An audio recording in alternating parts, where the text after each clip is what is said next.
is just do the best you can, go out and perform and work as hard as you can every day, and things will work out one way or another for the best. I just want to do everything I can to become it. What it takes, you know, it'll be found out in this training camp, what it will take this year. And Kevin McCarthy will have more on that tomorrow. The Rangers and Yankees in New York tonight. Yankees come in having won 5 in a row. They have now won 6. Wild won at Yankee Stadium as Mickey Rivers hits a 2-run homer in the top of the first. And things looking good for Texas. Bottom of the first, bases loaded, and Dave Winfield hits a rocket off Dickie Knowles. And just like that, it's 4-2 Yankees. 5-3 Yankees in the 5th when Buddy Bell connects. This home run makes it 5-4, and it stays that way until the 9th. That's when pinch hitter Bill Stein picks up his first RBIs of the season. His double scores 2. Billy Sample, no problem. And Wayne Tollison will hustle all the way around from first. Watch the play at the plate. Tolly will slide under the tag, and he's safe. Rangers get 4 in the 9th to lead 8-5. But the bullpen ruins things again. Dave Schmidt, Wild pitches home 1 run. The Yankees also come up with 4 in the 9th. Roy Smalley will get the game winner and the final from Yankee Stadium. New York 9, Texas 8. On the scoreboard tonight, Detroit beats Chicago 7-1. Kirk Gibson his 13th home run for the Tigers. Baltimore over Minnesota. Eddie Murray hits number 20.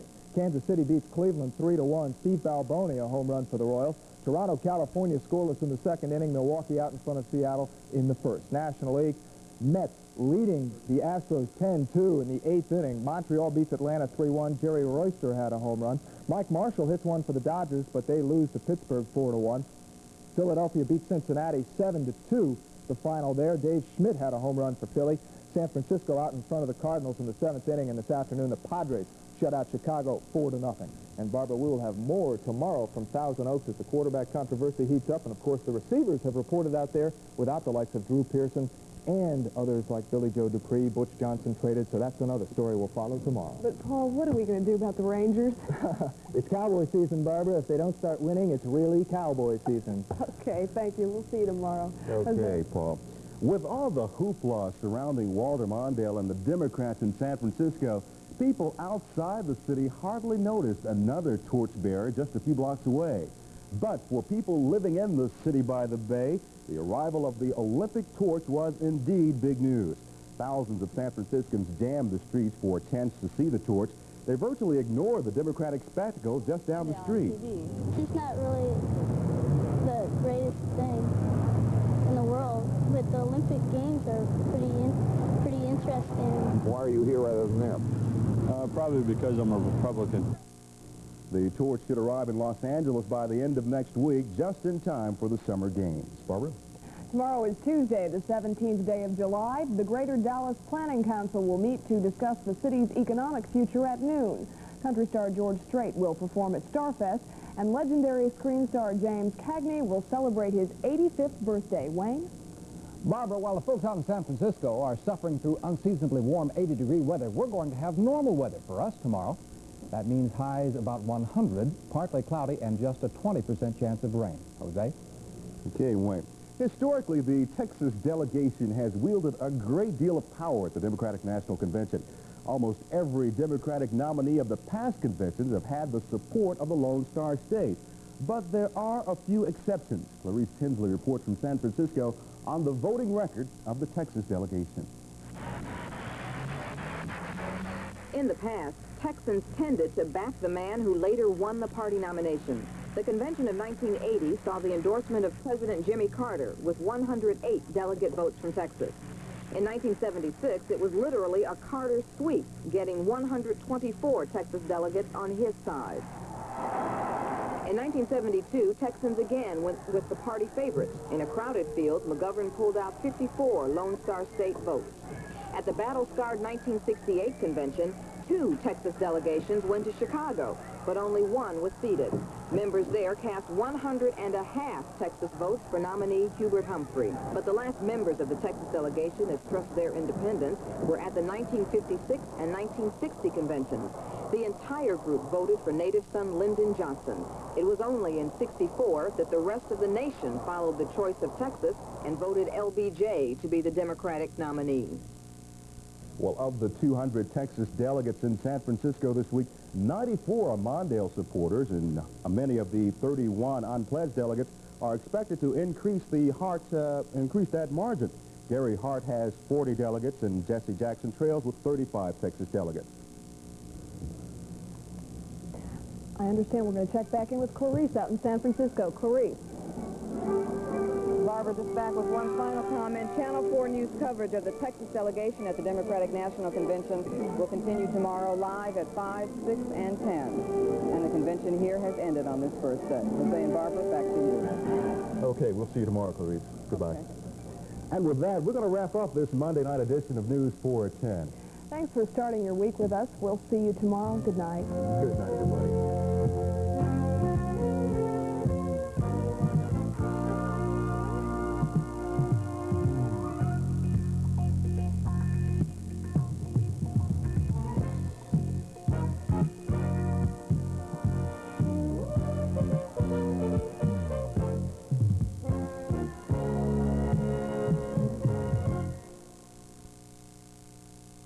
Channel 4 News was recorded earlier this evening.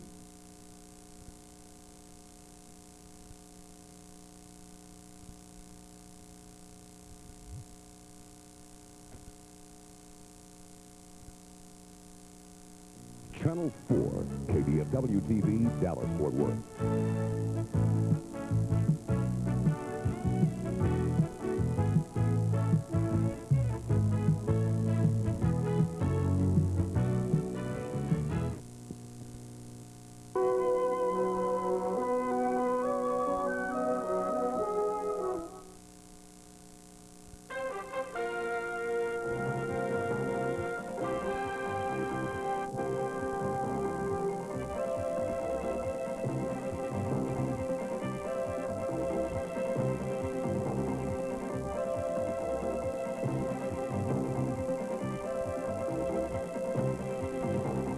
Everyone, this is the CBS News Nightwatch. I'm Charlie Rose. Day 2 is dawning for Democrats in San Francisco.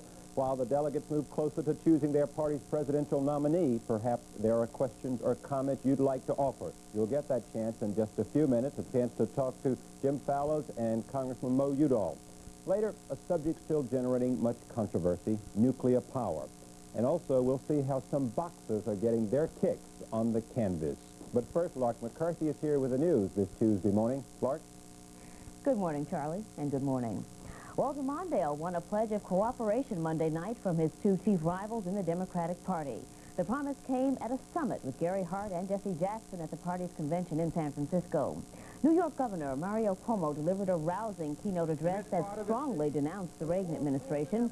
Cuomo charged that President Reagan has a, quote, hysterical commitment to an arms race. Earlier, former President Jimmy Carter gave a speech in which he appealed for Democratic unity.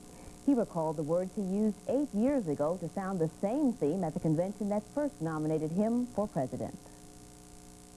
We will go forward from this convention with some differences of opinion, perhaps, but nevertheless united in our calm determination to make our country large and thriving and generous in spirit once again. The convention continues today with an address by Jesse Jackson and a debate on the party's platform for the November election. Only two issues are expected to stir any controversy in that debate: defense spending and Jackson's demand to ban runoff primaries. And Jesse Jackson addressed a peace rally of about 20,000 people Monday night outside the Moscone Convention Center. Jackson called for an end to wars in the Western Hemisphere and led the crowd in a chant of "Give peace a chance." Earlier, police arrested 96 anti-nuclear demonstrators at a separate protest. British dock workers have agreed to mediation aimed at ending their 6-day-old strike. On Monday, the dock workers widened their walkout to include Dover, the nation's busiest port, but they voted to limit the Dover walkout to freight, bearing passenger ferry service for tens of thousands of tourists. The strike has shut some 90 British ports and stranded 3/4 of the nation's imports and exports. An Eastern Airlines passenger plane nearly collided Monday with a military aircraft in the skies near Atlanta. The jet with 29 people aboard came within a quarter mile of an Air Force tanker plane. A Federal Aviation Administration official said the near miss was apparently caused by an error in the air traffic control system. Several dozen ships are backed up in Houston's busy sea channel while cleanup crews tangle with a giant oil spill. The Venezuelan tanker Terpial ran aground Saturday, and more than 30,000 gallons of heavy fuel oil leaked from the ship. Officials can't say when the Houston Channel will reopen. In Los Angeles, 400 firefighters battled a series of raging brush fires. One blaze ravaged land on the abandoned estate of the late actor Errol Flynn. The firefighters were helped by water-dropping helicopters, but were hampered by shifting winds and 100-degree temperatures. A fire of a different sort got some attention several hundred miles north in San Francisco. So many people welcomed the bearer of the Olympic torch to the Bay City that the run had to be slowed to a walk. San Franciscans seemed more interested in the arrival of that torch rather.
was some truth in it, but it wasn't all that clear cut.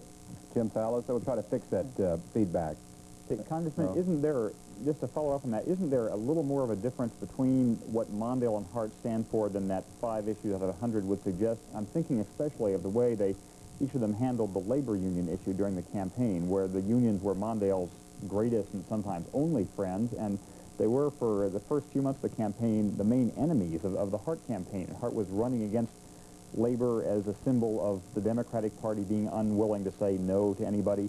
Doesn't that portend some deeper split in the Democratic Party, illustrated by people who feel as this color does? Well, there was a lot of bad blood and a lot of exaggeration. Gary Hart ran in Colorado. I campaigned to help him out, as he's helped me over the years. And labor in Colorado is very big and very strong for Gary Hart. Fritz Mondale had the endorsement, but Gary Hart would probably have accepted the endorsement had the labor people wanted to throw it his way. Well, Mo, he even asked him for the endorsement, and secondly, I think the AFL-CIO gave him like $125,000 in his Senate race. Yeah. So I think my point that there wasn't that big a difference between them is a valid one, but as it turned out, some of the labor people got pretty bitter about Senator Hart, and there was bitterness on both sides on this issue. Thanks very much. Let's go now to Northampton, Massachusetts. Good morning. Good morning. My question is, obviously, the economy is going to be a big issue come the election. How is the Democratic nominee going to be able to handle Reagan's question, are you better off? People themselves are better off. Inflation is down. The deficit is this mysterious thing out there which doesn't really affect our checkbooks. Congressman Udall, that's a basic question that clearly the Republican nominee will be asking. Well, you know, we've talked about stimulating the economy when it's slack by means of tax cuts. Jack Kennedy had a big fight in the early 1960s to get, I think it was $10 or $12 billion tax cut. This is kind of hard to sell to the voter. You can't put it on a bumper sticker, but Ronald Reagan has racked up more deficits in 4 years than all of the presidents in our history combined. And good Lord, you would think $760 billion of spending would give some stimulus to the economy. And it has. It's like Papa goes down and draws out all the money in the savings account and tries the money machine in your credit card and says we're all going to buy new cars this year and we're all going to Europe. And at the end of the year, he says to the family, are you better off than you were a year ago? And they say, yeah, we all got cars and we've lived high on the hog. But the money for college tuition's gone. The money for the saved for a house is gone. The family itself, the taxpayer himself may be better off, but if you ask how are his children, his grandchildren better off than 4 years ago, you get a different answer. Thanks for calling. Indianapolis, Indiana. Yeah. Good morning. This is Reverend Turner of Indianapolis. I run the Central Christian Leadership Conference.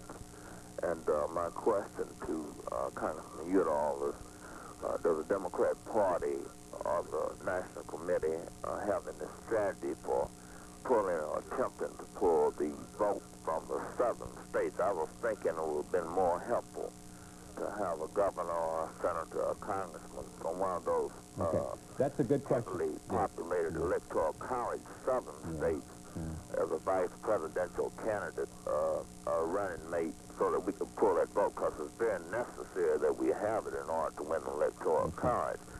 I think he understands there may be a backlash. I'm not anti-female because I'm wise enough politically to know that female vote exceed male vote.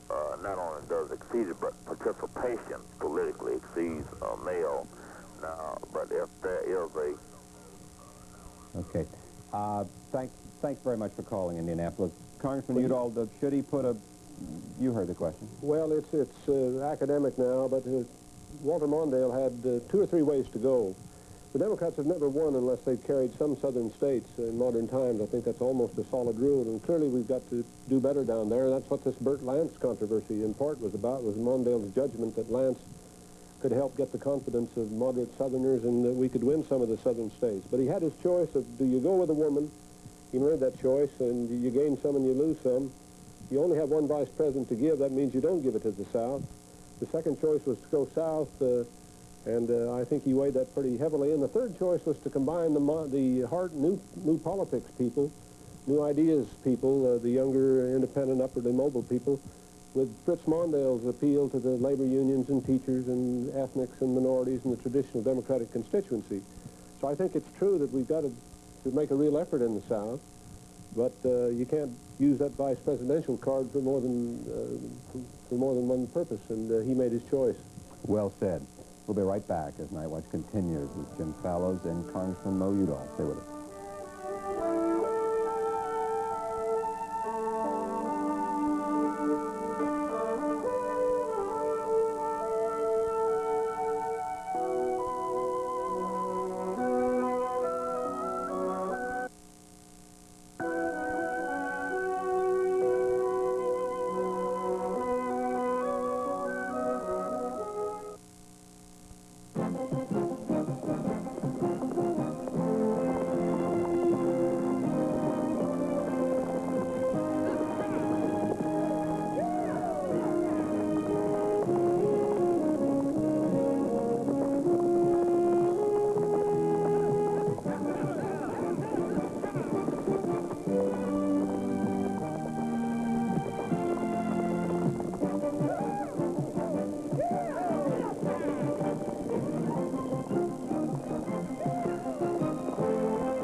No thanks. I can live without them. The American Heart Association. We're fighting for your life. Hi, I'm Thad Wiley, Assistant Director of the Office of Minority Business Opportunity for the City of Dallas.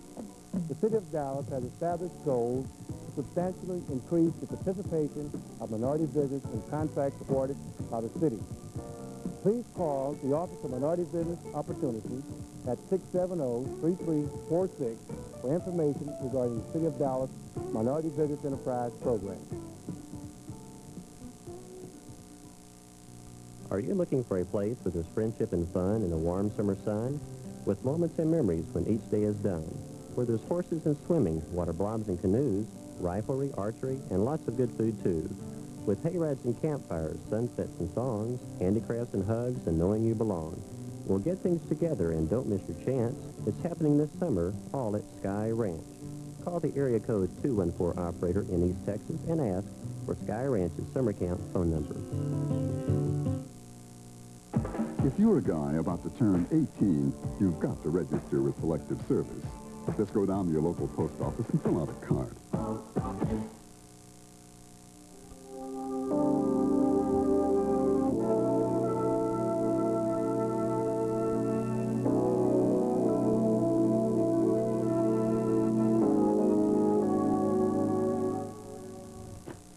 Joining me here in Washington in the studio is James Fallows, who Washington editor of the Atlantic Monthly magazine. In San Francisco, our political analyst of the Democratic Convention, Congressman Mo Udall. We are taking the calls from across America, and we now go to Oklahoma City, Oklahoma. Good morning. Good morning, Charlie. I thought that Mario Cuomo's speech was rousing indeed. In fact, so rousing that they were talking about it at the neighborhood grocery store tonight in line, so it did stir up the people. Well, what were they saying? That's interesting, and I think Congressman Udall and Jim Fallows would like to hear the kind of grocery store line comments in Oklahoma City. Well, I heard a strongly Republican state. I heard a couple of different comments. One, that they thought it was a pretty harsh attack on Reagan, that he called his stance on the nuclear arms race hysterical, and I would have to say that I would agree there. But I think that most of the people were saying that it certainly was a uniting speech for the Democrats, and I thought it was too. I wanted to ask, though, Congressman Udall,